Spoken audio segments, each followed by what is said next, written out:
வணக்கம்.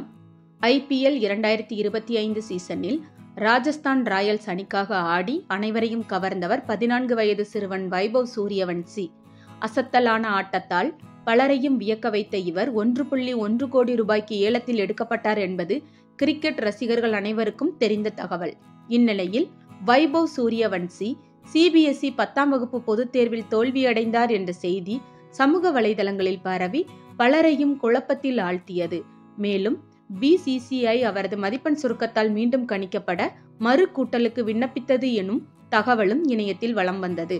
வைபவ் சூரியவன்சி தற்போது 8ஆம் வகுப்பில்தான் கல்வி பயில்கிறார். 10ஆம் வகுப்பு எழுதாதவரால் அந்த தேர்வில் தோல்வியடைந்தது என்ற செய்திகள் முழுவதும் வதந்தி. வைரலான செய்தியின் இறுதியில் இது வெறும் பஞ்ச் கொண்ட நகைச்சுவை பதிவு என்று குறிப்பிடப்பட்டுள்ளது.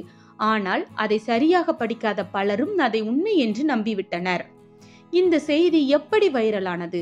ஒரு சமூக வலைதள பக்கத்தில் BCCI DRS பார்ப்பது போல் தேர்வு முடிவுகளுக்கு மறுகூட்டல் கேட்டுள்ளது என பரிதாபம் கலந்த நகைச்சுவையாக ஒரு பதிவு செய்யப்பட்டது.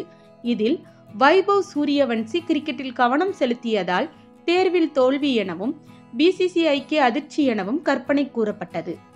வைபவ் ஒரு இளம் கிரிக்கெட் ஜீனியஸ்.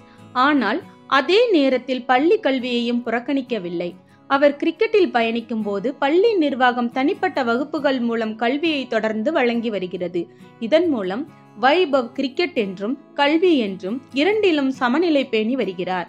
வைபவ் சூரியவன்சி 10ஆம் வகுப்பில் தோல்வியடைந்தார் என்றும் BCCI மறுகூட்டலுக்கு விண்ணப்பித்தது என்றும் வரும் செய்திகள் சுத்தமான பொய்கள். அது ஒரு நகைச்சுவை பதிவு மட்டுமே. உண்மையில் அவர் இன்னும் 8ஆம் வகுப்பில் தான் உள்ளார். இதுபோன்ற செய்திகளை தெரிந்து கொள்ள ழ ஊடகத்துடன் இணைந்திருங்கள். ழ ஊடகத்திற்காக லட்சுமி ஜெயபாலன்.